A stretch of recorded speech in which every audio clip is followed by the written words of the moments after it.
오컬트의 역사는 굉장히 길다. 인류가 타락한 후부터 지금까지 이어져 내려왔다고 해도 과언이 아닌데 그것은 불순종의 역사이기 때문이다. 우리는 역사적 건물과 기념비, 오래된 책과 오늘날 대중매체 속에서도 오컬트 심볼리즘을 많이 보게 된다. 그런데 오늘날 특별히 오컬트 세력으로 가장 많이 유명세를 타고 있는 비밀결사 프리메이슨, 그들은 누구일까? 흥미롭게도 프리메이슨들은 그들의 기원을 에녹에게 혹은 바벨탑을 건설한 이무롯에게 두고 있다고 밝힌다. 오컬트 세계는 성경의 기록을 부인하지 않는다. 다만 그들은 그것을 뒤집어서 영지주의적으로 해석하고 있을 뿐이다. 먼저 그들의 주장 중 하나를 살펴보도록 하자. 에녹, 그의 이름은 히브리어로 이니시에이트, 착수, 전수, 계몽자 또는 이니시에이터, 계시인, 전수자라는 뜻을 가졌다. 화강암, 청동 혹은 노쇠로 만든 그가 세운 기둥들의 전설은 아마도 상징적일 것이다. 홍수를 견뎌낸 청동 기둥은 합법적 후계자인 메이슨들이 이어받은 신비들을 상징하는데 그들은 시작부터 그 신비의 관리인과 저장고였으며 그것은 세상의 대부분이 모르며 시대 속에서 끊임없는 유전의 흐름으로 이어져 온 위대한 철학과 종교적 진리와 도식과 상징과 그리고 우화 속에서 구현된 것이다. 모랄스 앤 도그마는 33도 프리메이슨 알버트 파이크가 1871년에 쓴 책으로서 프리메이슨 핵심층, 즉 30도에서 33도 프리메이슨을 위한 프리메이슨 성서라고 할 수 있다.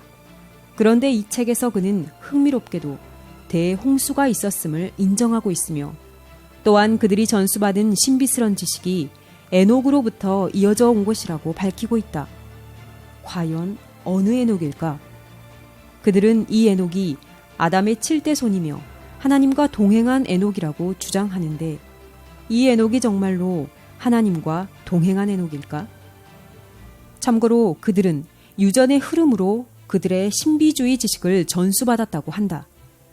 알버트 파이크가 설립자 중에 한 사람으로 속한 스코틀랜드파 프리메이슨들은 그들의 시작을 BC 3760년에 두고 있는데 성경학자 제이 어셔의 성경 연대기에 의하면 하나님과 동행한 아담의 7대 손 에녹은 BC 3382년에 탄생하였다. 즉 프리메이슨의 조상 에녹은 하나님과 동행한 에녹보다 378년이나 더 앞서 탄생한 것이다. 그렇다면 프리메이슨들의 조상 에녹은 과연 누구일까? 혹시 인류 역사상 첫 살인자 가인의 아들 에녹은 아닐까? 알버트 파이크의 다음 발언이 이 점에 대해 우리에게 큰 힌트를 준다. 루시퍼는 빛과 선의 하나님으로서 인류를 위해 어둠과 악의 하나님인 아도나이와 싸우고 있다. 보다시피 오컬트 영지주의 사상은 선과 악이 뒤집혀 있다. 그들은 아도나이 하나님, 즉 성경의 주 여호와 하나님이 악이고 그들이 섬기고 있는 신 루시퍼가 선이라고 주장하는데 더 나아가 파이크는 다음과 같이 기록하고 있다. 루시퍼, 빛을 가진 자, 기이하고 신비한 이름이 어둠의 영에 주어졌다니. 루시퍼, 아침의 아들, 그가 빛을 가진 자인가? 그리고 그의 견딜 수 없는 밝은 빛으로 연약하거나 감각적이거나 이기적인 영혼들을 눈멀게 하는가? 의심의 여지가 없다. 프리메이슨이 이어받은 오컬트 지식의 시작은 아담의 7대 손 에녹보다 378년이나 앞서 있고 그들은 여호와 하나님이 아닌 루시퍼를 선의 하나님으로 여기고 있다. 그러므로 그들이 외부인들과 낮은 계급들을 기만하고 그들의 비밀을 숨기기 위해 어떤 말을 하든 간에 그들의 선조는 실은 인류 역사상 첫 살인자 가인의 아들인 에녹이라고 밖에는 볼 수 없다. 그런데 흥미롭게도 가인은 인류 역사상 처음으로 도시를 건설하였고 그 도시의 이름을 자기 아들의 이름을 따라 에녹이라 불렀다. 오늘날 자신들을 메이슨, 즉 석조 건축물들을 건축하던 석공들의 후예들이라고 부르고 있는 그들은 바로 인류 역사상 처음으로 도시를 건설한 가인의 아들 에녹의 후예라는 의미이다. 그들이 어떤 존재인지는 대홍수 후부터 시작하는 인류의 역사에서 더욱 분명해진다. 대홍수 후에 인류의 역사는 노아의 세 아들로부터 다시 시작하게 되는데 그중 함의 손자 니므롯이 하나님을 크게 대적하여 일어나 인류는 또다시 하나님께 크게 반역하기 시작한다. 그런데 여기서 흥미로운 점은 홍수 후 다시금 오컬트의 계보를 시작하는 니므롯 또한 도시의 건설자였다는 점이다. 구스가 또 니므롯을 낳았으니 그는 세상의 처음 영걸이라.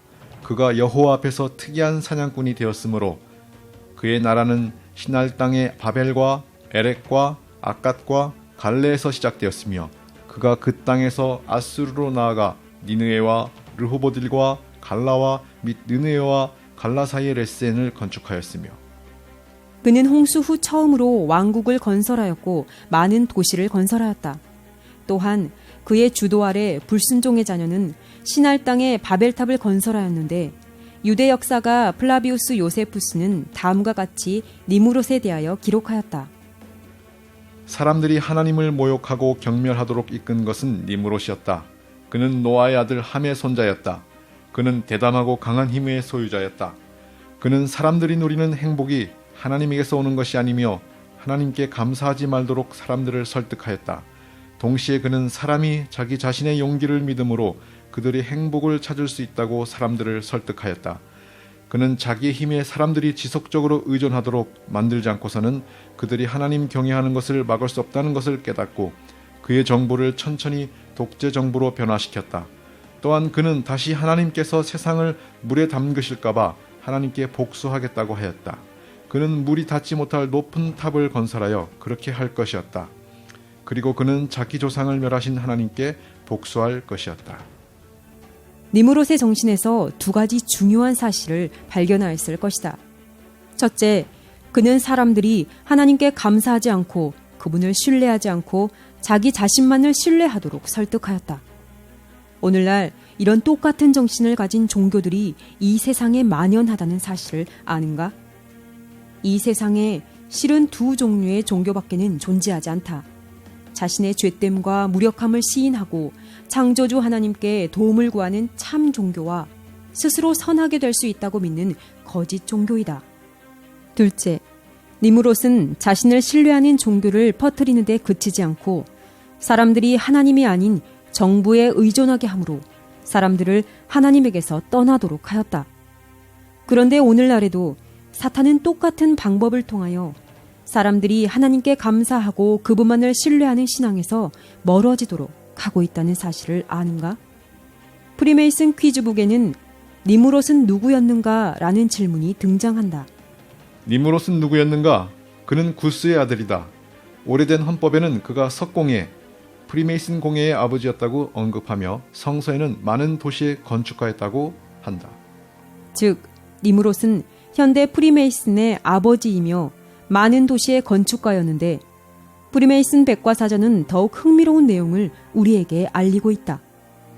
석공예, 프리메이슨 공예에서 바벨은 의심 없이 프리메이슨 사업을 상징하며 초기 해석가들은 그 사실에서 충분히 이득을 얻었다. 그들은 시험받고 검증된 마스터 메이슨처럼 하나의 언어와 하나의 말을 가지고 동쪽에서 서쪽으로 이동한 사람들을 기억하였다. 그들이 시날 땅에 도착했을 때 그곳에서 노아의 후손들로 거주했고 처음으로 메이슨이라는 이름의 특징을 가졌었다. 그곳에서 그들은 혼란의 높은 탑, 바벨탑을 건설했다. 악에서 선이 나온다. 그러나 언어의 혼란은 말하지 않고 대화하는 고대 메이슨들의 방법을 고안하게 했다. 프리메이슨은 바벨탑이 선조들의 사업이었다고 밝히는데 이 인용문에는 흥미롭게도 악에서 선이 나온다는 내용이 나온다. 이것은 그들의 신조를 분명히 밝히는데 이어지는 내용에서 그 뜻이 무엇인지 더 분명하게 이해할 수 있을 것이다. 바벨에서 그들은 높은 탑을 쌓음으로 하나님을 대항하는 하나의 정부 체계를 유지하려고 했었다. 만약 그 일이 계속 허용되었다면 인류는 그곳에서 자멸하게 되었을 것이지만 다행히 하나님께서 개입하셔서 언어를 혼잡게 하셨고 인류를 온 지면에 흩으셨다. 그래서 인류는 오늘날까지 4,000년 이상 은혜의 시간을 선물로 받게 되었다.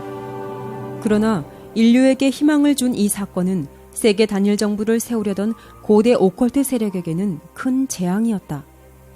그들의 계획은 언어의 혼란으로 좌절되었고 그래서 다시는 하나님께 방해를 받지 않겠다고 말하지 않고 대화하는 방법, 즉 상징들을 통하여 대화하는 방법을 고안하게 되었다.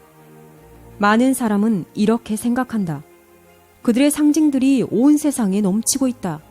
너무 과장하지 마라. 별일 아니다. 맞다. 그들의 상징들이 온 세상에 넘쳐나고 있다. 너무나 많이 퍼져 있다. 그러나 우리는 그것을 무시하여야 할까? 아니면 그것이 우리에게 무엇을 말해주고 있는지 깊이 생각해 보아야 할까? 그것이 자신을 상징들과 신조들과 기념물들을 통해 신원을 밝히고 있는 한 세력이 있다는 것에 대한 분명한 증거가 아닐까?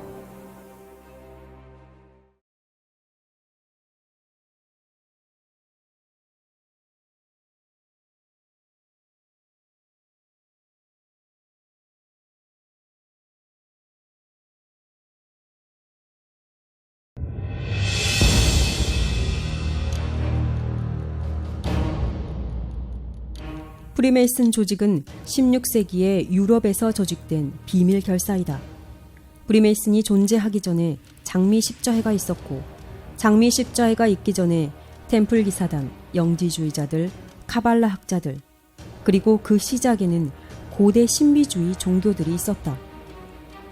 물론 프리메이슨이 등장하였다고 전에 있었던 오컬트 단체들이 사라지게 된 것은 아니다. 장미 십자회는 현존하고 있으며 영지주의 해석들은 영화들 속에 굉장히 만연하다. 또한 히브리 신비주의 카발라는 할리우드에서 인기를 얻고 있고, 템플 기사단은 오늘날 말타 기사단과 콜럼버스 기사단 같이 다른 모습으로 존재하고 있다. 고대 신비주의 종교 또한 여러 가지로 모습을 바꾸었는데, 특별히 뉴에이지 운동으로 대중에게 거부감 없이 다가가고 있으며, 마술과 마법, 강신술과 심령술은 각종 매개체를 통해 대중들에게 매우 가까이 다가왔다. 근현대에 들어와서 오컬트 세력이 집중적으로 관심을 보인 지역은 바로 미 대륙이다. 그 이유는 그들이 미국을 신아틀란티스를 실현할 장소로 보았기 때문이다. 고대 아틀란티스는 플라톤의 대화록에 의하면 풍부한 천연자원과 고도로 발달한 과학과 문명을 가졌었고, 모든 인간의 필요를 채워줄 수 있는 제국이었다고 한다. 그런데 갑작스러운 대지진과 대홍수로 순식간에 물속에 잠겨버렸다고 한다. 대홍수로 멸망한 고도로 발달한 문명? 어딘가에서 많이 들어본 이야기다. 그렇다. 그들은 너무 악하여 멸망당한 대홍수 이전의 세상을 말하고 있는 것인데, 흥미롭게도 프리메이슨의 가장 위대한 철학자로서 존경을 받고 있는 33도 프리메이슨 철학자 오컬티스트 맨리 피 홀은 아틀란티스가 실존하였고 온 세상을 다스리던 제국이었다고 밝혔다.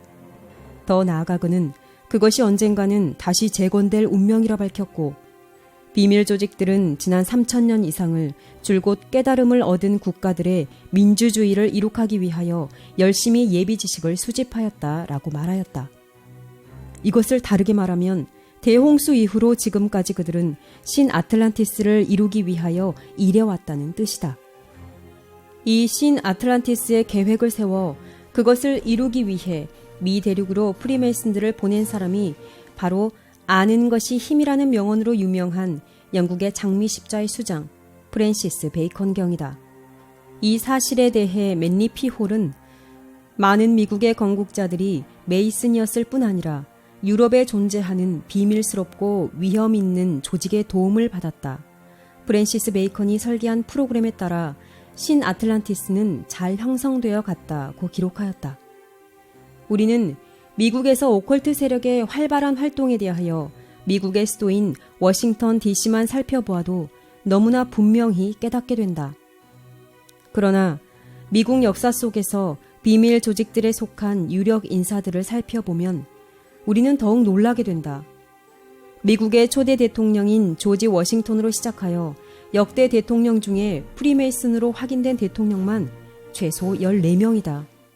그 외에도 프리메이슨 뉴스그룹 데몰레이 출신인 빌 클린턴, 2명의 대통령이 탄생한 부시 일가는 해골단에 속해 있는 것으로 유명하고 해골단은 수많은 정계의 강력한 유명인사를 배출한 것으로 또한 유명하다.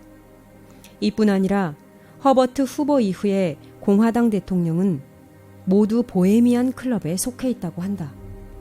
또한 FBI의 첫 번째 수장 제이 후보 역시 프리메이슨 단체인 슈라이너 회원이었으며 미국 정보국의 아버지라 불리며 CIA의 전신인 OSS의 수장이었던 W. 도노반은 말타 기사단의 소속이다.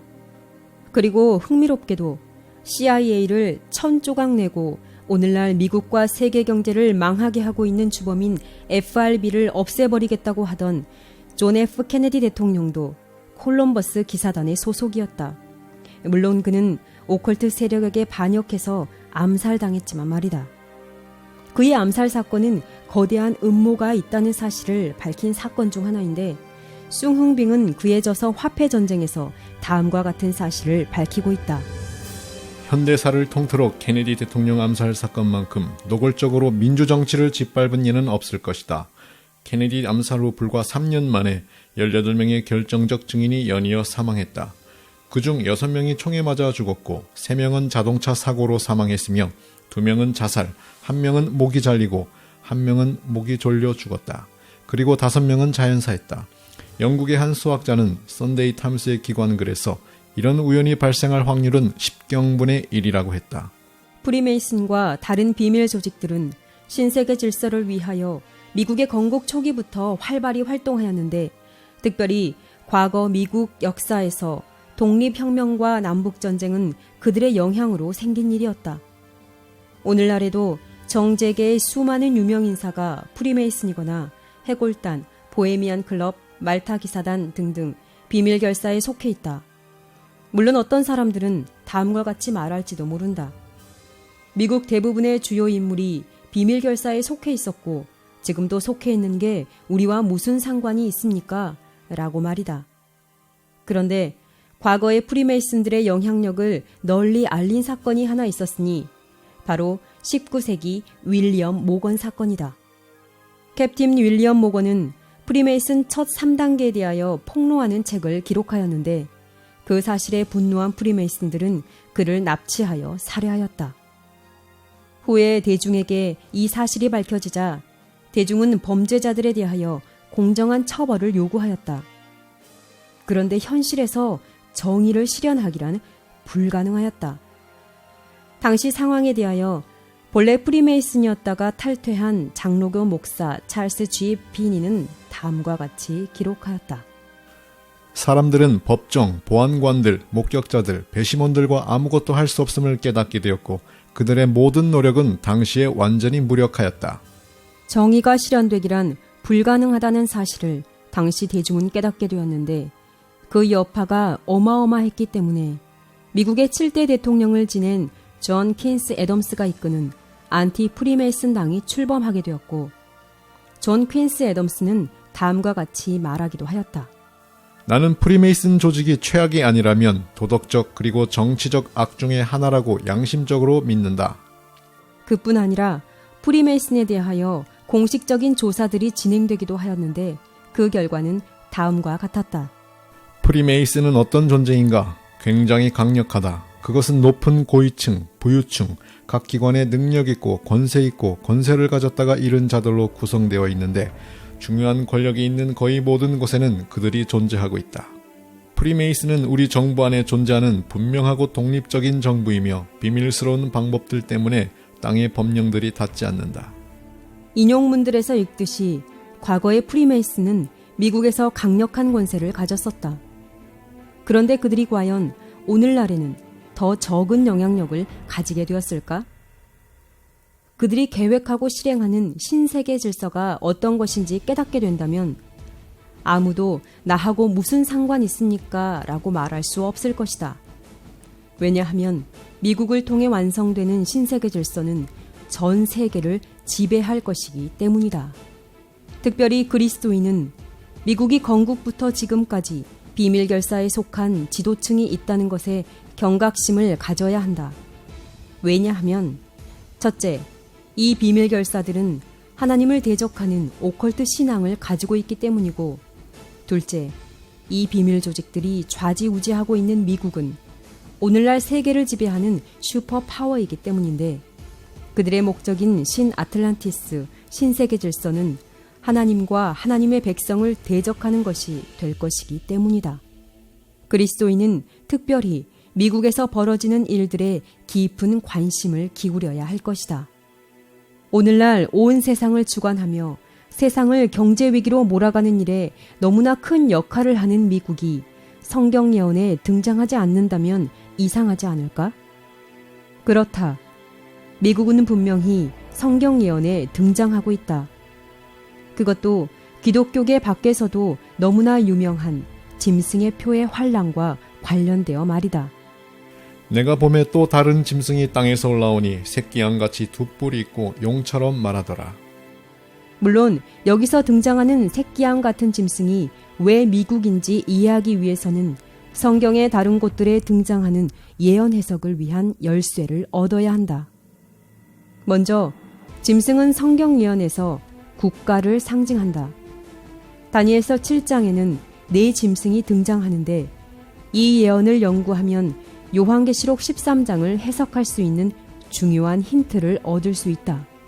그 네 큰 짐승은 네 왕이라 세상에 일어날 것이로되 모신자가 이처럼 이르되 넷째 짐승은 곧 땅의 넷째 나라인데 이는 모든 나라보다 달라서 천하를 삼키고 밟아 부서뜨릴 것이며 여기에 등장하는 네 큰 짐승은 네 국가를 의미한다. 이 짐승들은 다니엘서 2장에 등장하는 네 국가를 짐승들로 표현한 것인데 네 번째 국가에 대한 내용이 2장과 7장에서 동일하며 2장은 첫 번째 국가가 바벨론이라는 사실을 우리에게 분명히 밝히고 있다. 그렇기에 성경적으로 또한 역사적으로 이 네 짐승은 바벨론, 메데페르시아, 그리스, 로마를 예언한 것이란 사실을 양심적으로 역사와 성경을 연구하는 사람은 깨닫게 된다. 그런데 흥미롭게도 다니엘서 7장에 등장하는 짐승들과 계시록 13장에 등장하는 첫 번째 짐승은 바다에서 올라오고 있다. 다니엘이 진술하여 가로되 내가 밤에 이상을 보았는데 하늘에 네 바람이 큰 바다로 몰려 불더니 큰 짐승 넷이 바다에서 나왔는데 그 모양이 각각 다르니 내가 보니 바다에서 한 짐승이 나오는데 뿔이 10이요 머리가 7이라 그 뿔에는 10면류관이 있고 그 머리들에는 참남한 이름들이 있더라. 성경 예언에서 짐승이 바다에서 나오는 것은 무엇일까? 요한계시록 17장을 살펴보면 많은 물 위에 앉은 음녀가 등장하는데 사도 요한에게 이 예언을 설명해 주던 천사는 이 음녀가 앉은 물에 관하여 다음과 같이 설명하고 있다. 또 천사가 내게 말하되 내가 본 바 음녀에 앉은 물은 백성과 무리와 열국과 방언들이니라. 그렇다. 물은 백성과 무리와 열국과 방언들, 즉 많은 사람을 의미한다. 그러므로 짐승이 바다에서 나왔다고 하는 것은 인구가 매우 밀집된 곳에서 탄생하는 국가를 의미하는 것이다. 그렇다면 반대로 짐승이 땅에서 올라온다는 뜻은 인구가 별로 없는 곳에서 탄생하는 국가를 의미하게 되는 것이다. 그런데 이 땅에서 올라오는 짐승은 또한 새끼양같이 생겼다고 요한계시록 13장은 예언하고 있다. 그렇다면 새끼양은 무엇을 상징할까? 이튿날 요한이 예수께서 자기에게 나아오심을 보고 가로되 보라 세상 죄를 지고 가는 하나님의 어린 양이로다. 우리가 잘 알듯이 새끼양은 성경에서 예수 그리스도를 상징하는 용어이다. 그러므로 한 국가가 새끼양 같다고 표현한다면 그 말은 그 국가가 기독교의 정신을 가졌음을 의미하는 것이다. 그러므로 결론을 내리자면 요한계시록 13장에 등장하는 땅에서 올라오는 새끼 양 같은 짐승은 인구가 별로 없는 곳에서 기독교의 정신을 가지고 탄생하는 국가를 의미하는 것이다. 그런데 인류 역사상 그 특징을 가진 국가는 미국을 제외하고는 없다. 저가 먼저 나온 짐승의 모든 권세를 그 앞에서 행하고 땅과 땅에 거하는 자들로 처음 짐승에게 경배하게 하니 곧 죽게 되었던 상처가 나은 자니라. 땅에 거하는 자들을 미혹하며 땅에 거하는 자들에게 이르기를 칼에 상하였다가 살아난 짐승을 위하여 우상을 만들라 하더라. 저가 권세를 받아 그 짐승의 우상에게 생기를 주어 그 짐승의 우상으로 말하게 하고 또 짐승의 우상에게 경배하지 아니하는 자는 몇이든지 다 죽이게 하더라. 저가 모든 자 곧 작은 자나 큰 자나 부자나 빈궁한 자나 자유한 자나 종들로 그 오른손이나 이마에 표를 받게 하고. 그런데 더욱 흥미로운 점은 요한계시록 13장은 이 새끼양 같은 짐승이 입을 열면 용처럼 말하게 될 것이며 온 세상을 지배하는 세력이 될 것이고 죽게 된 것처럼 보이는 상처가 나은 첫 번째 짐승을 위하여 짐승의 표를 온 세상에 강요하는 세력으로서 예언되었다는 사실이다. 오늘날 우리는 온 세상을 지배하는 권세를 가진 미국을 보고 있다. 인구가 별로 없는 곳에서 기독교의 정신으로 출발하여 온 세상을 지배하는 권세를 가지게 된 국가는 미국 외에는 역사상 존재하지 않는다. 이것은 분명한 사실이며 오컬트 비밀 조직들이 미국을 용처럼 말하게 될 국가로서 준비해 왔다는 사실 또한 너무나 명백하다.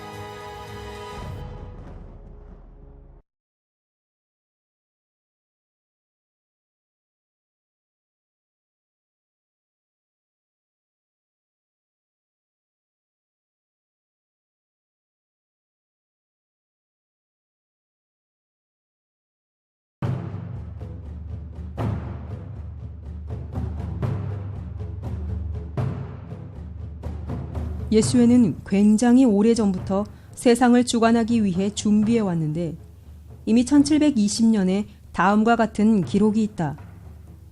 보시죠 나의 주여, 이 방에서 저는 파리뿐 아니라 중국뿐 아니라 전 세계를 주관하고 있는데 아무도 어떻게 하는지 모릅니다. 또한 20세기에 들어 침례교 역사가 데이브 헌트는 다음과 같이 발언하였다. 더 나아가서 교황은 수천의 비밀 요원을 세계 곳곳에 가지고 있다. 그들은 예수회, 콜럼버스 기사단, 말타 기사단, 오프스데이, 그 밖에 다른 집단들을 포함한다. 바티칸의 정보력과 현장에서 활동하는 자원력은 세계에서 누구에게도 뒤지지 않는다. 콜럼버스 기사단, 말타 기사단, 오프스데이, 프리메이슨, 일루미나티, 해골단 등등 이러한 비밀 조직들은 모두 예수의 아래서 활동하고 있는 조직들이며 교황의 기사단이다.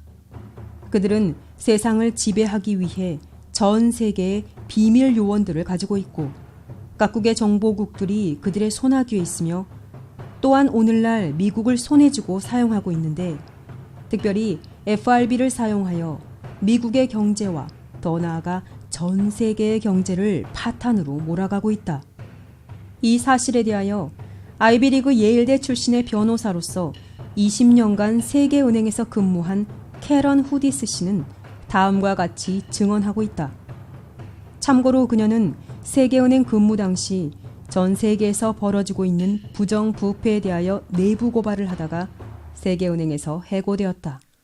스위스 치리 로잔 공과대학에서 세계에 4만 3천 개나 되는 모든 다국적 기업을 누가 소유하고 있는지 연구했다. 연구 결과에서 이 기업을 모두 사들인 폭력배들이 있음이 드러났다. 언론에서는 이 내용을 읽을 수 없는데 그들이 언론사들도 소유하고 있기 때문이다. FRB와 국제결제은행은 가장 큰 사기꾼들 예수회와 한패이다. 각국의 세계은행 내부 고발자 그룹이 있는데 우리는 역사상 가장 큰 폭력 행위에 대해 밝히려고 한다. 바로 바티칸의 예수회다. 나는 늘 CIA와 다른 정보국들이 문제라고 생각했다. 그러나 진실은 바티칸이 거대한 정보국을 가지고 있다는 사실이다. 다른 사기꾼 정보국들은 바티칸의 정보국 아래서 일하고 있다. 그들은 서로 싸우는 것처럼 연극을 하고 있다.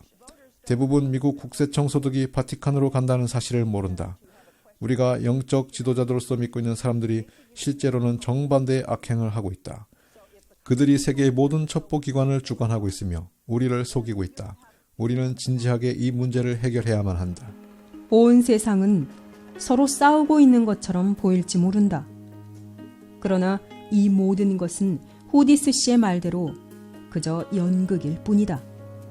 꼭 소떼를 도살장으로 몰아가듯이 그들은 전쟁과 혁명과 경제 파탄을 일으키고 지휘하여 결국에는 사람들이 고대로부터 사탄의 오컬트 세력이 이루려 하던 신세계 질서를 원하도록 세상을 이끌어 나가고 있다. 그들은 여러 방면에서 이것을 이루어 나가고 있는데 그 원칙은 니무롯이 바벨에서 행한 것과 같다.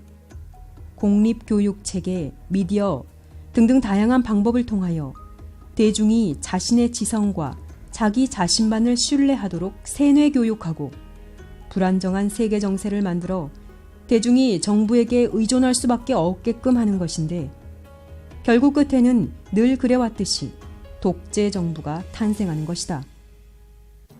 그래서 우리는 곳곳에서 파시즘의 상징인 파시아를 보게 되는 것인데 전 세계의 대부분의 사람은 진실을 눈앞에 보여줘도 믿지 못할 만큼 철저히 세뇌당해 있는 것이 안타까운 현실이다.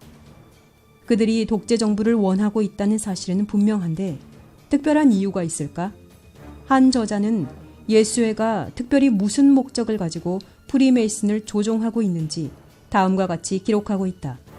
진실은 로마의 예수회가 개신교들 사이에서 그들의 목적을 달성하기 위한 가장 훌륭하고 효과적인 도구로서 프리메이슨 조직을 완성했다는 사실이다.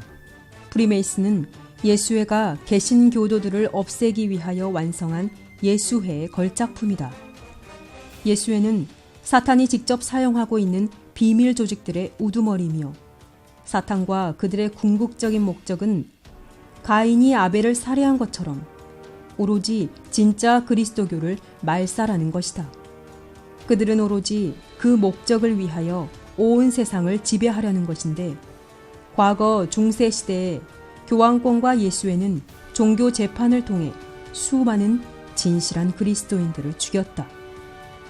귀천을 불문하고 그들이 처단하지 못할 사람은 없었다. 그 사실에 대하여 요한계시록 13장은 첫 번째 짐승인 교황권에 대하여 용이 자기의 능력과 보좌와 큰 권세를 그에게 주었더라. 입을 벌려 하나님을 향하여 회방하되 성도들과 싸워 이기게 되고 각 족속과 백성과 방언과 나라를 다스리는 권세를 받으니 라고 기록하고 있는데 중세 암흑시대에 용에게 받은 권세로 성도를 죽이고 온 세상을 다스리던 세력이 바로 교황권이다. 과거 종교개혁가들은 교황권이 적그리스도란 중요한 진리를 깨달았기 때문에 로마 교회와 분리하였는데 그들은 특별히 다니엘서 7장의 작은 뿔이 교황권이라는 사실을 깨달았다. 요한계시록 13장의 첫 번째 짐승이 교황권인지 다니엘서 7장과 비교하여 보도록 하자. 요한계시록 13장의 첫 번째 짐승과 다니엘서 7장의 작은 뿔의 성경 기록을 살펴보면 그 특징들이 일치하는 것을 확인할 수 있다.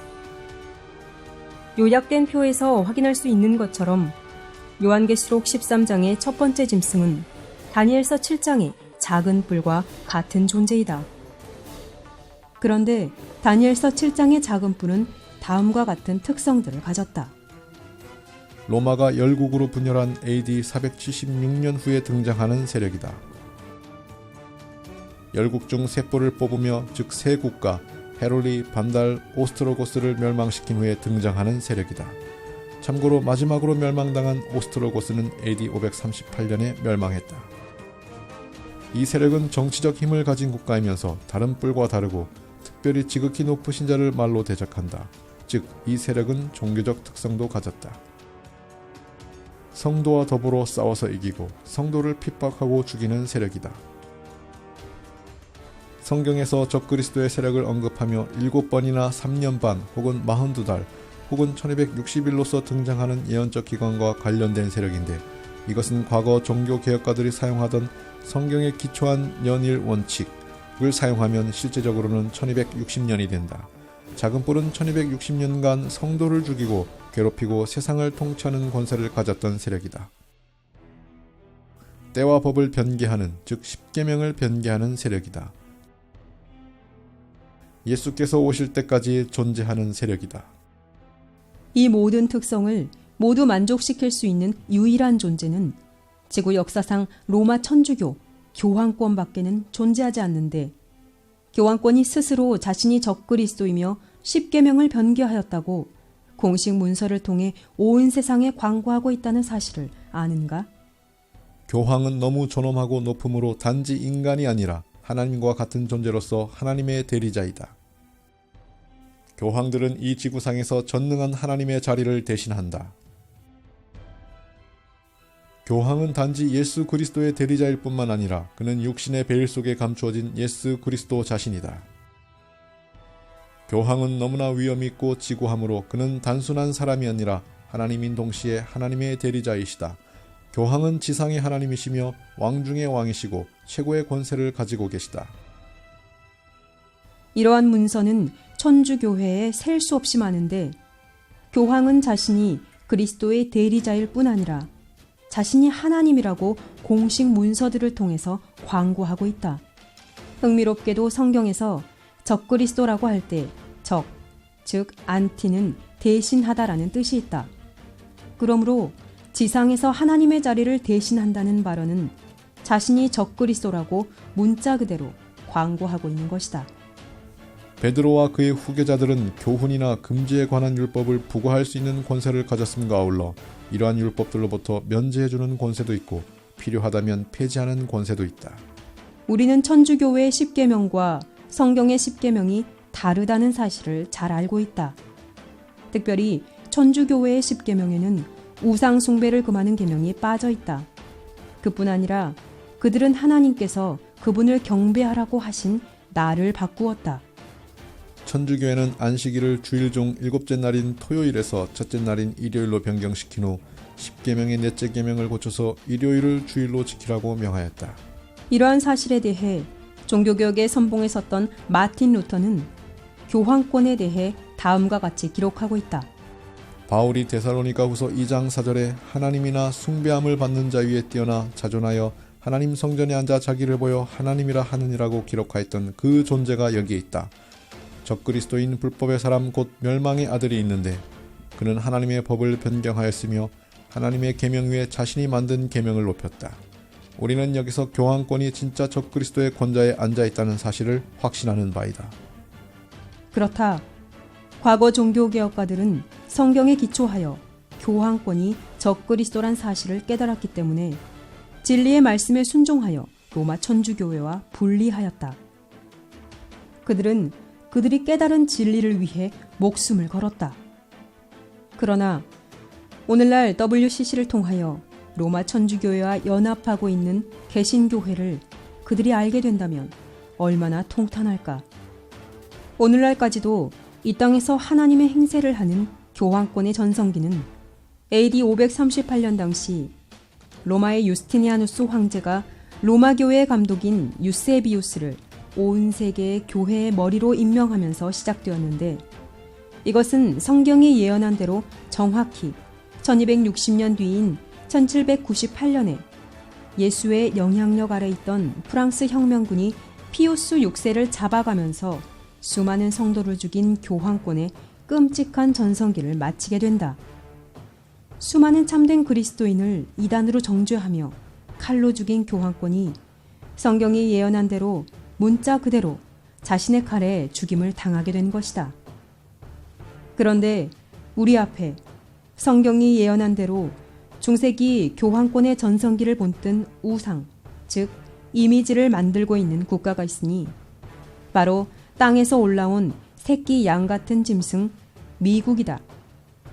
미국은 시간이 지날수록 점점 더 중세 교황권이 가졌던 세상을 통치하는 권세를 행사하고 있는데 그 이유는 예수회와 프리메이슨, 일루미나티와 같은 비밀 조직의 활동 때문이다. 이제 그들은 점점 더 노골적으로 교황권을 위해 일할 것이다. 그들이 세상을 지배하는 방법에서 점점 더 중세기 교황권을 닮아갈 것이다. 중세기처럼 국가와 교회가 연합할 것이고 국가가 로마 교회를 위해 교황의 권위를 인정하지 않는 이단자들을 처단할 것이란 뜻이다. 진실로 위대한 사람 교황 요한 바오로 2세를 존경하는 가장 좋은 방법은 그의 가르침을 심각하게 받드는 것이다. 그의 발언들을 경청하고 그의 발언들과 가르침들을 여기 미국에서 실행에 옮기는 것이다. 이것이 우리가 받아들여야 하는 도전이다. 부시 대통령이 이 발언을 한 지 이제 오래되었다. 그들은 분명히 천주교회의 원칙들과 가르침들을 미국에서 충실히 실행에 옮겨오고 있다. 오바마 또한 임기 동안 계속해서 교황을 찬양하였다. 그의 정권은 부시 정권보다 더욱 급속도로 미국을 용처럼 행동하도록 만들었다.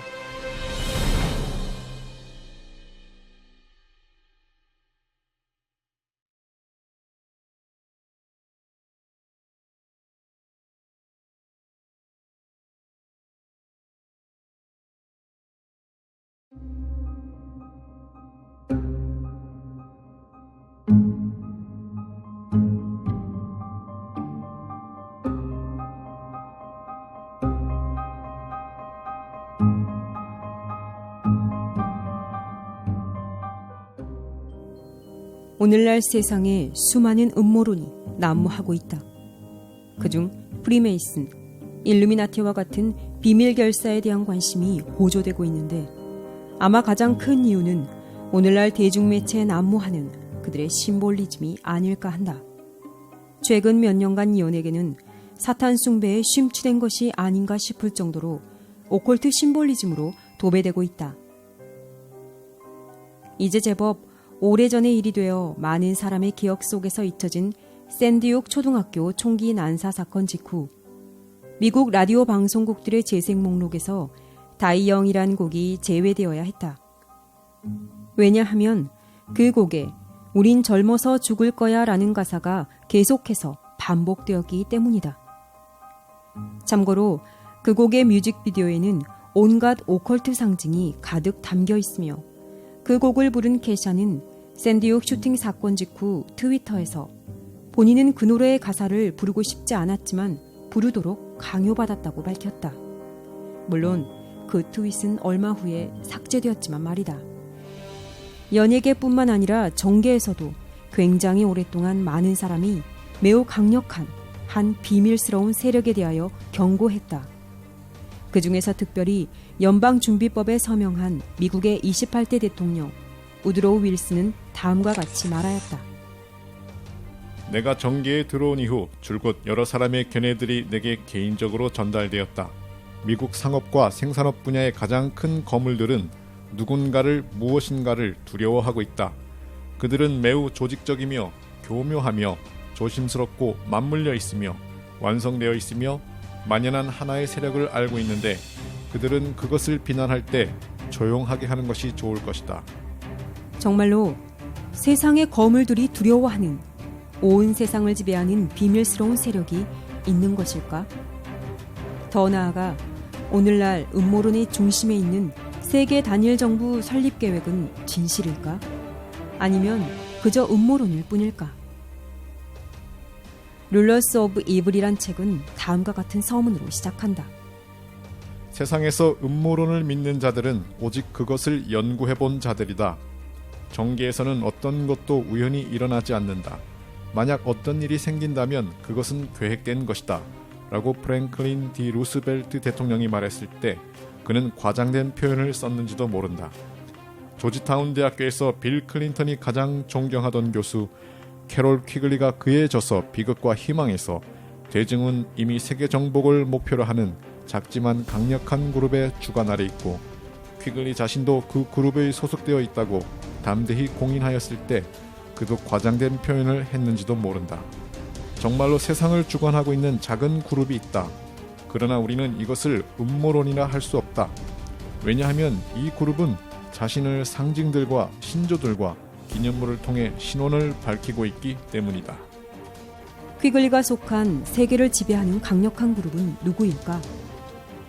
많은 사람이 세상을 주관하고 있는 세력에 대하여 역사 속에서 밝혀왔는데 그 세력은 과거부터 지금까지 온 세상의 상징들과 조각들과 기념물들을 통해 그들이 세상을 주관하고 있음을 밝혀왔다. 그들은 오늘날 과거보다 더 노골적으로 미디어를 통해 그들의 존재를 대중에게 광고하고 있다.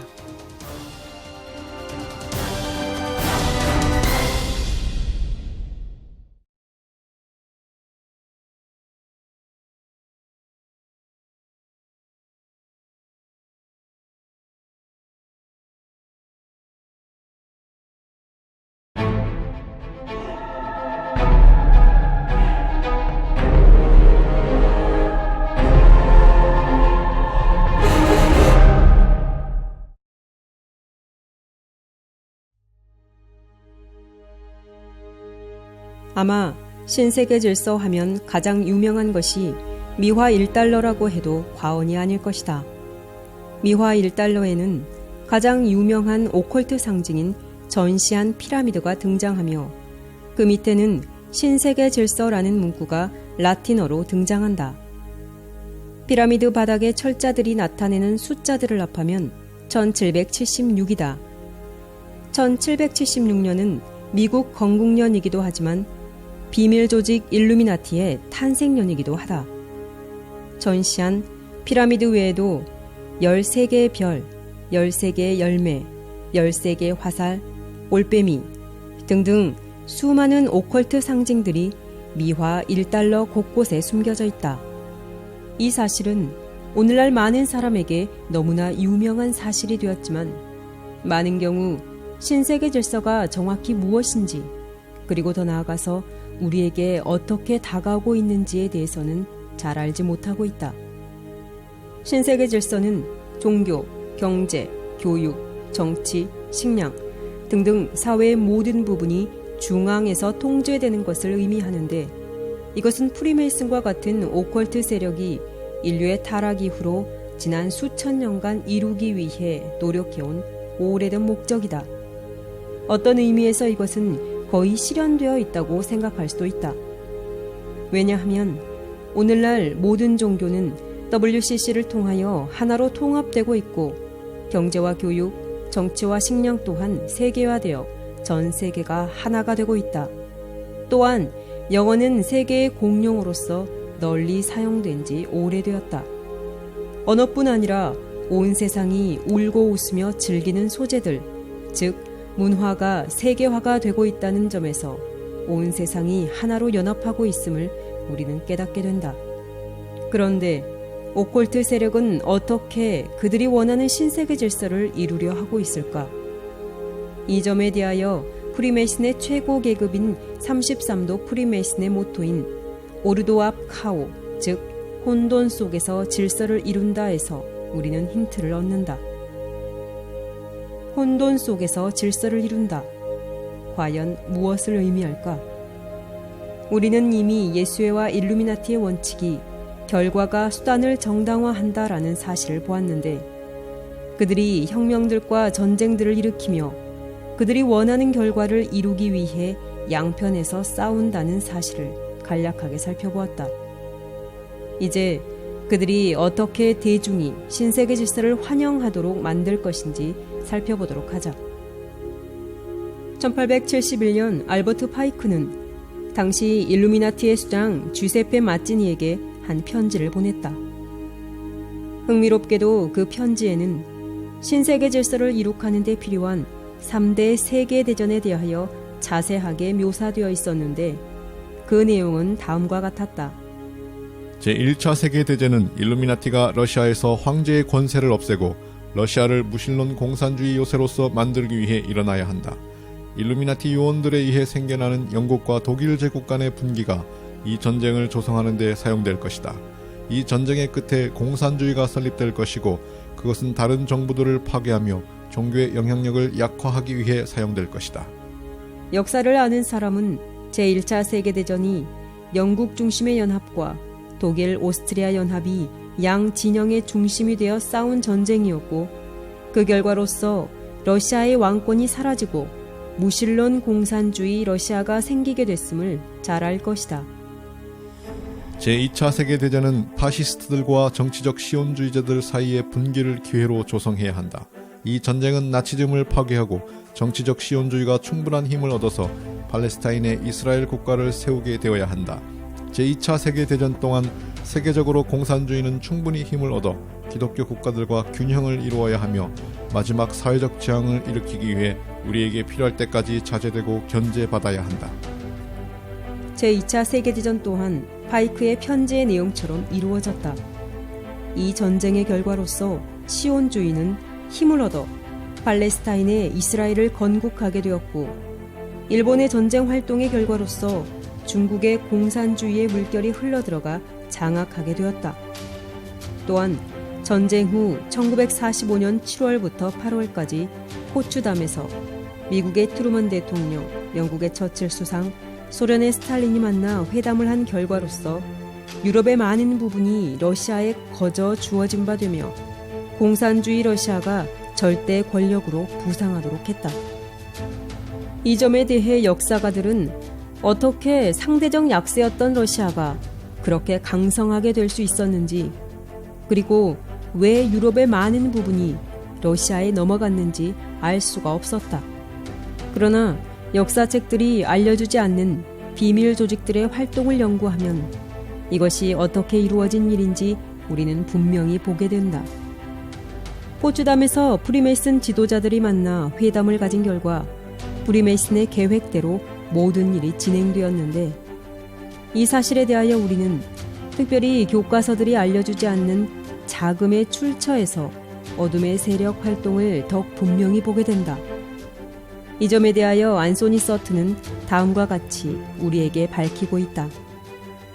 혁명은 언제나 독재 국가를 대항하여 정치적 또는 경제적 빈곤층이 일으키는 즉흥적인 사건으로 기록되어 있다. 서방의 교과서에서 당신은 혁명이 자금이 필요하다는 사실을 절대로 찾을 수 없을 것이며 그 자금의 출처가 대부분 월가로 이어진다는 사실을 볼 수 없을 것이다. 전 일루미나티 요원 스발리의 증언에 의하면 일루미나티는 정치인들 뿐 아니라 전 세계의 은행가들을 포함하고 있는데, 윌리엄 A. 해리먼은 굉장히 활발한 활동을 한 해골단 회원 중 하나이다. 미국의 일루미나티는 마르크스주의의 러시아를 한편에 세우고 반대편에는 나치 독일을 세움으로 서로 대립하게 하여 그들이 원하는 결과를 창출하였다. 그들에게 이 과정에서 얼마나 많은 무고한 사람이 죽고 고통을 당하였는가는 중요하지 않다. 그들에게는 그저 결과만 중요할 뿐인데, 그들의 활동은 자금의 출처를 살펴보면 너무나 분명히 드러난다. 그런데 흥미롭게도 그들이 계획한 대로 강력하여진 공산주의는 냉전의 공포로 온 세상을 떨게 할 정도로 강력하게 되었지만, 그들의 계획 속에서 달성할 일을 모두 달성하자 쉽게 무너지고 말았다. 바로 교황 요한 바오로 2세를 슈퍼스타로 만들고서 말이다. 레이건과 교황이 어떻게 공산주의를 무너뜨렸을까? 그것은 거룩한 동맹이 아니라 계획된 음모였다. 공산주의 러시아는 목적을 달성하여 사라지며 적그리스도라는 타이틀이 붙었었던 교황에게 영웅이라는 새로운 타이틀을 주었다. 중세기 교황권의 핍박을 피해 미국으로 도망한 청교도들은 교황을 적그리스도로 지목한 종교개혁가들의 후예들이었다. 그런데 바로 청교도들이 세운 미국이 그들을 핍박하던 적그리스도를 슈퍼스타 영웅으로서 맞이한 것이다.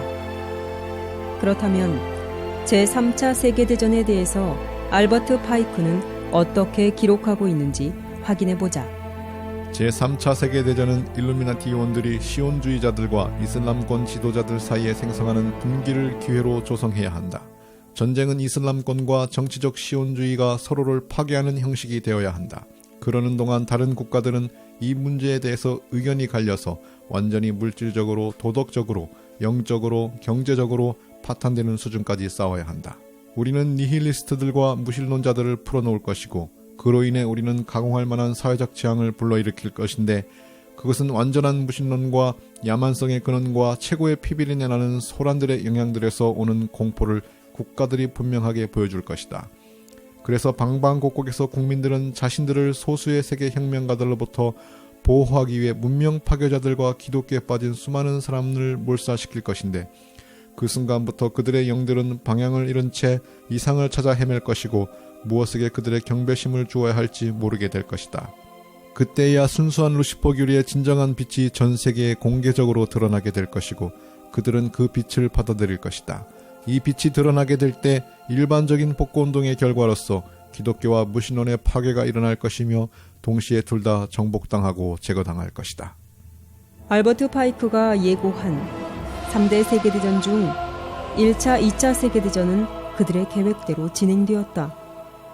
제3차 세계대전을 불러올 이슬람과 현대 시온주의자들 사이의 갈등은 2001년 9.11 사태 이후 점점 더 고조되고 있으며 온 세상은 시간이 흐를수록 점점 더 물질적, 도덕적, 영적, 경제적 파탄으로 향하여 가고 있음을 우리는 분명히 목격하고 있다. 또한 무신론자들이 빠르게 증가하고 있고 동시에 공개적으로 사탄을 지지하고 숭배하는 자들도 늘어가고 있다는 사실은 그들이 얼마나 제3차 세계대전과 신세계 질서의 계획을 이루기 위해 열심히 일하고 있는지 우리에게 깨닫게 한다.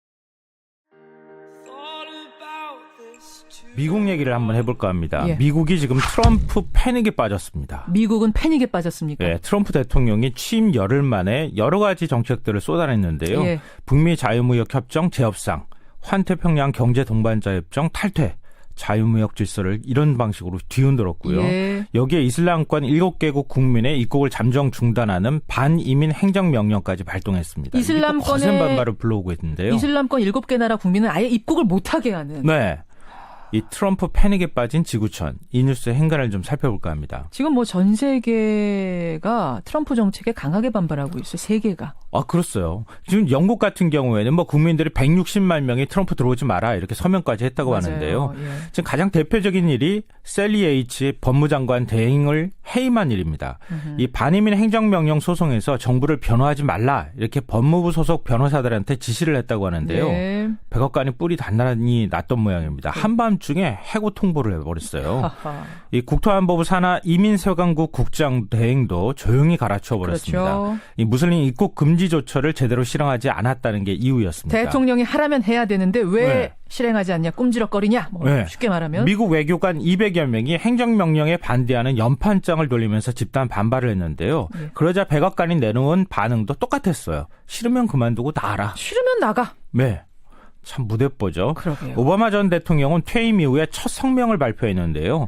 미국의 가치가 위태로워졌다 이렇게 비판했습니다. 전직 대통령이 퇴임한 지 며칠 되지도 않아서 이런 성명 내는 건 아주 이례적이죠. 예. 이게 신구 정권 간 갈등으로 지금 비화되는 상황입니다. 그렇죠. 그 기업들도 트럼프의 등을 돌리기 시작했는데요. 네. 미국 최대 인터넷 기업 구글, 뭐 아마존, 투자은행 골드만삭스, JP모건, 포드 뭐 공개적으로 반이민 행정명령에 반대를 하고 있는 상황이고요. 예, 예. 구글은 사내 집회까지 열었다고 합니다. 그래요. 오늘 아침에 뉴욕 증시는 트럼프 반이민 쇼크로 굉장히 크게 흔들렸습니다. 또 혼조세로 지금 끝나버렸는데요. 2만 선이 지금 깨졌다는 뭐 그런 상황까지 지금 상황이 벌어지고 있습니다. 트럼프 반이민 정책이 가져온 이 충격, 이 뉴스의 행간 이면에 뭐가 숨어 있습니까? 첫 번째 인간은 진짜로 긴장해야 한다입니다. 그러니까 지금 설마 했던 일들이 하나하나 현실이 되고 있는 거 아니에요? 네. 아니 그 나라 국민이란 이유만으로 미국 입국 금지 이거를 상상이나 할 수 있었던 일입니까? 진짜 많은 분들이 이거 설마 할까? 그런 생각을 했는데 그럼요. 진짜 해버렸어요. 해버렸어요. 이 대선 기간 동안에 뭐 고립주의, 미국 우선주의, 백인 중심주의 뭐 각종 뭐 얘기들이 다 나왔는데 예.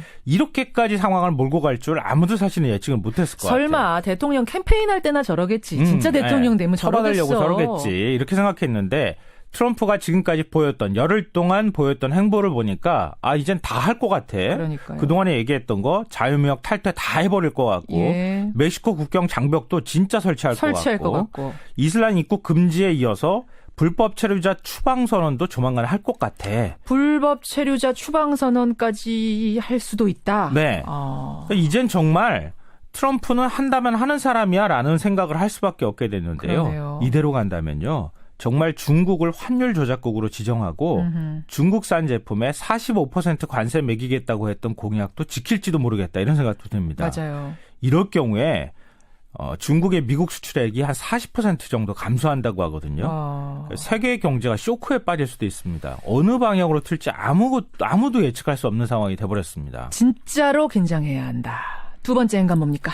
두 번째 행간은 명분이 아주 군색하다입니다. 명분이 군색하다고요? 트럼프의 반이민 행정명령, 이슬람 7개국 사람들을 금지하는 거잖아요. 입국하는 거를. 어느 나라예요? 7개국이? 이란, 이라크, 시리아, 수단, 리비아, 소말리아, 예멘. 이런 나라들 사람들인데요. 근데 그 나라 사람들 중에도 다양한 사람이 있잖아요. 하나하나 심사를 해서 금지가 아니라 그냥 그 나라 사람이면 금지인 거예요. 네. 그냥. 명분은 테러 방지다. 막 이런 거지만 이게 뭐 7개 나라 국민들만 테러를 일으키는 겁니까? 그거 아니잖아요. 예. 1975년부터 2015년까지 40년 동안 미국 본토에서 이들 국가 출신이 일으킨 테러는 단 한 건도 없다. 이게 통계입니다. 미국 내에서 일어난 테러 사건 대부분은 미국에서 태어나서 자라난 자생적 테러리스트들이었습니다. 예. 9.11 테러 일으킨 오사마 빈 라덴은 사우디아라비아 사람이잖아요. 그렇죠. 다른 테러범들도 아랍에미리트하고 이집트, 레바논 출신이었습니다. 그럼 왜 다른 무슬림 국가들은 빠졌느냐? 이게 중요한데요. 7개국을 도대체 무슨 근거로 지정한 거냐? 예. 트럼프가 사업을 하는 국가들은 쏙 뺀 거 아니냐? 이런 얘기가 나옵니다. 트럼프가 사업하는 국가들이 어디인데요? 뭐 골프장도 만들고 예, 가서 건물도 짓고 그랬던 사우디, 인도네시아, 아랍에미리트, 터키, 이집트, 레바논 이런 나라들은 쏙 빼버렸다는 거예요. 이게 무슨 근거로 이걸 빼버린 이유가 뭐냐 이제 이런 얘기가 나오는 거고요. 더 황당한 사실이 있어요. 뭡니까? 트럼프 대통령의 셋째 부인이자 영부인인 멜라니 트럼프. 이 사람은 슬로베니아 출신이에요. 옛 유고슬라비아. 네. 예. 2006년도에 귀화했는데 예. 모델 취업을 위해서 불법 취업했다는 의혹까지 지금 받고 있는 상황입니다. 그래요. 이 사람은 그러면 어떻게 되는 거예요? 부인은 어떻게 되는 건가? 네. 오죽하면 배우 아놀드 슈왈츠제네거가 트럼프에다가 대놓고 이건 미친 짓이야 이렇게 얘기하는 반응을 보였습니다. 그래요. 미국 내 전문가들은 이런 식으로 무슬림을 적으로 돌릴 경우에는 반이민 정책이 오히려 테러 위협을 증가시킬 것이다 이렇게 전망하고 있습니다. 진짜 그래요. 증오심을 더 키우게 될 것 같아요. 저 같아도 내가 뭘 증오심이 어쨌는데 것 내가 같아요. 들어가지도 못해란 이야기가 나올 거 아닙니까? 네, 맞습니다. 맞아요. 두 번째인가. 세 번째는 뭡니까? 마지막 세 번째 인가는 남의 집 불구경할 상황이 아니다입니다. 이건 무슨 말씀이세요? 트럼프 패닉 이제 남의 집 일이 아닙니다. 우리나라 일이 돼버렸어요. 우리나라한테 엄청난 영향을 미칠 수 있는데요. 재미 한인 불법 체류자가 23만 명으로 추정됩니다. 미국에 있는 한인 불법 체류자 23만 명이나 됩니까? 네. 불법 체류자 추방 조치가 현실화되면 다 쫓겨날 처지가 되고요. 한인 유학생들도 언제 쫓겨날지도 몰라서 지금 좌불안석입니다. 예. 비자 연장을 하려면 면접을 해야 된다고 하는데요. 그전에는 서류로만 해도 됐던 거를 이것도 굉장히 불안하고요. 주한미군 방위비 분담 문제도 심각하죠. 그렇죠. 한미 FTA 재협상도 아주 심각합니다. 예.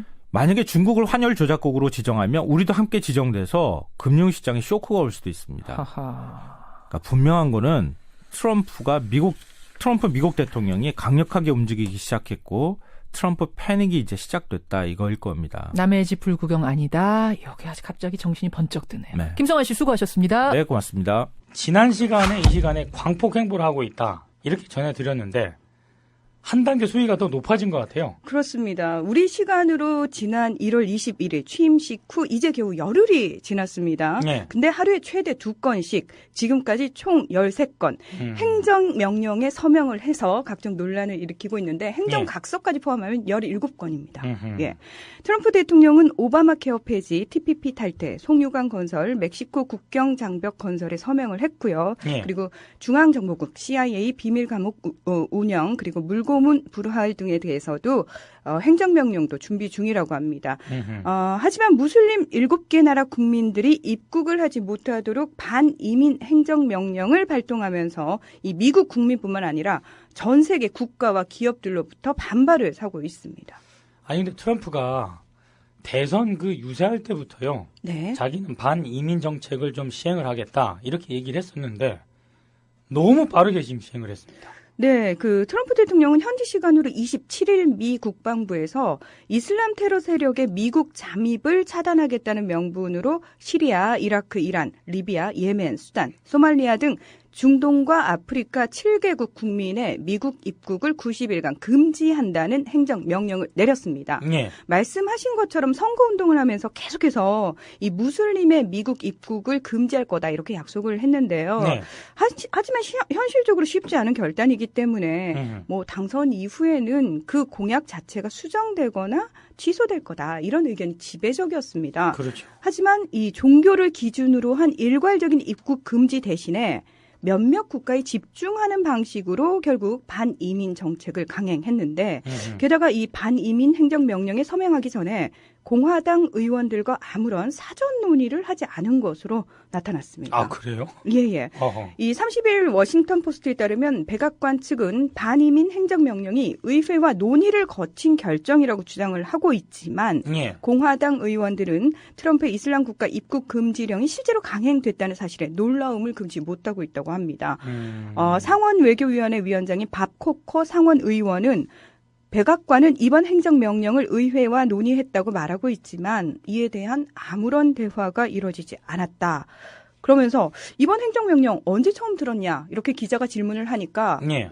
나는 트럼프가 서명한 지난 금요일 기자들에게서 처음 들었다. 알려줘서 고맙다. 이렇게 이야기를 했습니다. 아니 근데 이게 이런 정책을 추진을 하려면 그래도 지금 공화당이 좀 어느 정도 지지를 해줘야 되는 그런 상황이잖아요. 그렇죠. 또 공화당도 이렇게 얘기를 안 했다면 이거는 내부에서도 공화당 내부에서도 반발이 클 것 같습니다. 네, 현재 미국 전역에서는 이번 행정명령에 항의하는 시위가 들끓고 있는데요. 예. 뿐만 아니라 이 트럼프를 지지해온 공화당 내에서도 거센 반대의 목소리가 터져 나오고 있습니다. 예. 공화당 소속 맥케인 상원 의원과 린지 그레이엄 상원 의원은 지난 29일 공동 성명을 통해서 우리는 이번 행정명령이 대테러전에 있어서 스스로 저지른 자해가 될까 두렵다. 이런 표현을 사용을 했습니다. 예. 그리고 상원 공화당 원내 총무인 존 코닌 상원 의원 역시 이번 행정명령 초안에 대해 상담 요청이 있었느냐는 질문에 없었다. 이렇게 간단 명료하게 답했고요. 예. 그리고 상원의 법사위 위원장 척 그레슬리 의원은 백악관이 우리와 논의를 했다고 말한다면 거짓말은 아닐 거다. 하지만 내가 개인적으로 이번 행정명령에 대해 들은 것은 없었다. 이렇게 얘기를 했습니다. 다시 말해서 법사위 위원장도 모르고 있었다라는 얘기입니다. 근데 일각에서는 공화당이 장악한 의회의 반발을 예상한 트럼프 행정부가 의도적으로 의회와 논의를 하지 않았다는 의혹도 제기되고 있는데요. 예. 미국 정치 전문 매체 폴리티코에 따르면 익명을 요청한 한 법사위 소식통은 백악관이 법사위 일부 위원들만 이번 행정명령에 대한 전문 지식을 제공할 수 있도록 허용했다. 이렇게 밝혔습니다. 예. 그러니까 션 스파이서 백악관 대변인은 적절한 위원회의 관계자들과 지도자들은 이번 행정명령에 관여했다고만 말했는데요. 그럼 구체적으로 누구와 논의가 이루어졌냐? 이런 취재진의 질문에는 즉답을 회피했습니다. 다시 말해서 그러니까 어디선가 많이 보던 행태 같지 않나요? 그렇죠. 본인을 지지하는 소수의 사람들과만 이렇게 쏙닥쏙닥한 거죠. 짬짬이를 하고. 예. 아니 근데 이게 심상치 않은 게 반이민 정책에 대한 전 세계적인 이런 반발도 심상치가 않은데 지금 법무부 장관 대행 네. 그리고 국무부 외교관 이런 사람들도 트럼프의 반기를 들고 있다는 그런 소식도 있습니다. 그렇습니다. 이 셀리 예이츠 법무부 장관 대행이 반이민 행정명령의 합법성에 의문이 있으므로 관련 소송에 법적 방어를 하지 말라. 이렇게 법무부에 지시를 했습니다. 직원들에게. 아하. 이에 맞서서 트럼프 대통령은 법무장관 대행을 즉각 해임하고 또 항명에 가담한 외교관들에게는 해직을 경고했습니다. 아하. 이 오바마 정권에서 차관으로 임명된 예이츠는 트럼프 정권의 제프 세션스 법무장관 지명자가 의회 인준을 통과할 때까지 장관직을 대행 중이었는데요. 예. 이 직원들에게 보낸 메모에서 법무부가 정의를 추구토록 하는 게 내 임무라며 행정명령을 변호하는 게 이런 책임과 일치하는지 확신할 수 없다. 이렇게 밝혔습니다. 예. 굉장히 정말 법무장관이라면 이 정도의 소신과 용기는 있어야 되는 게 아닌가라는 그렇죠. 생각이 들더라고요. 예. 지금 황교안 그 권한대행이 법무부 장관일 때의 모습과 갑자기 비교가 확 되네요.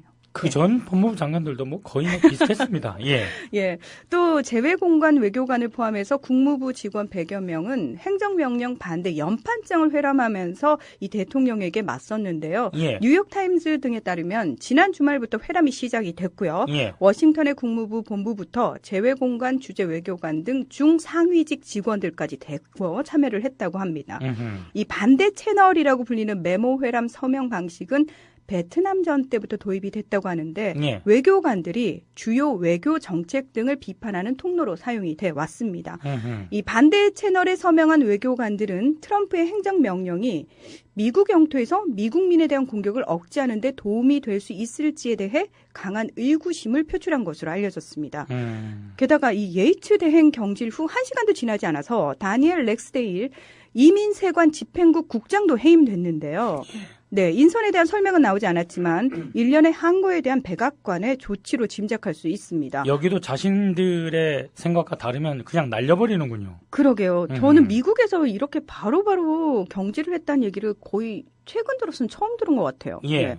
이 반이민 행정명령 관련 주요 부처 수장 2명을 한밤중에 교체한 데 대해서 AFP 통신은 리처드 닉슨 전 대통령이 워터게이트 도중 특별검사 해임으로 법무장관과 법무차관 사임을 촉발한 토요일 밤의 학살을 연상시킨다. 이런 지적도 했는데요. 예. 뭐 트럼프 대통령 당연히 트위터를 통해서 한마디 했겠죠. 예. 민주당이 순전히 정치적인 이유로 내각 인선을 미루고 있다. 그들은 방해 말고는 하는 게 없다. 이제 오바마의 법무장관도 있다. 이렇게 비난했습니다. 일단 반이민 행정명령 있지 않습니까? 네. 이게 구체적으로 어떤 내용인가를 좀 설명을 해 주셔야 될 것 같습니다. 네, 앞서 말씀드린 것처럼 이번 명령으로 이라크와 이란, 리비아, 소말리아, 수단, 시리아, 예멘 등 중동 아프리카 7개국 국민들은 90일간 미국 입국이 금지됩니다. 예. 이 적용 대상만 약 1억 3천만 명에 달하는데 뭐 이미 미국행 티켓을 끊은 사람들을 비행기에 태우지 않은 항공사가 속출하고 있고요. 예. 그리고 공항에서는 이들 나라의 입국자들이 억류되는 일이 벌어지고 있습니다. 심지어 난민 자격을 인정받은 사람들 역시 120일간 미국에 들어올 수 없습니다. 아하. 그리고 행정명령에 따라서 미국 정부는 필요하다고 판단하는 개인의 정보를 7개국 정부에 요청할 수 있는데요. 예. 그러니까 미국 입국을 요구하는 사람들이 신고한 본인이 맞고 공공의 안전에 위협이 되지 않는다는 것을 해당 국가 보고 보증하라는 그런 취지라고 할 수 있습니다. 그리고 만약 정보 제공을 소홀히 한 국가가 있다면 미국 입국 금지 조치는 지속되게 되는 겁니다. 근데 이게 처음에는 무슬림 전체를 대상으로 했다가 그렇죠. 나중에 7개 나라로 축소됐다. 뭐 이렇게 얘기가 있더라고요. 네. 나름 이유가 있었습니까? 그러니까 많은 분들이 지금 일단 이 반이민 행정명령 자체에만 이제 흥분을 하고 계신데 예. 그 내용이라든지 배경을 조금 살펴보실 필요가 있어요. 예. 분명히 유세 기간에 무슬림 전체를 대상으로 했거든요. 그렇죠. 예. 근데 이번에 특수한 7개 국가입니다. 이 한마디로 찍었잖아요. 그렇죠. 예. 찍었는데 이 찍은 7개 국가에 대해서도 왜 이 나라들이 찍혔는지에 대해서도 고민을 좀 해보셔야 돼요. 네네. 그러니까 물론 트럼프는 이번 행정명령의 정당성을 테러라고 못 박았습니다. 예. 그러니까 테러와 9.11이라는 기준에서 볼 때 예. 근데 그럼에도 불구하고 뭔가 석연찮은 부분들이 많은데 자, 2001년 9.11 테러 이후에 미국은 테러를 기획한 범죄를 수십 건 찾아내게 됩니다. 예. 근데 이 테러를 기획한 용의자의 국적을 따져보면은 이번 입국 금지 대상이 된 7개국 출신 용의자는 극히 소수에 불과했습니다. 그러니까 미 언론은 7개국 선정 기준의 공정성과 실효성에 대해서도 비판을 하고 있는데 예. 월스트리트 저널이 분석한 결과를 보면요. 미국을 상대로 기획한 테러 관련 범죄로 기소되거나 예. 기소되기 전 사망한 161명 중 입국 금지 조치가 취해진 7개국 출신 범죄자는 단 11명입니다. 그러니까 입국 금지의 대상이 된 국가 중에서 시아파의 대표국이자 산유국인 이란을 제외하면 게다가 나머지는 모두 약소국이거든요. 예.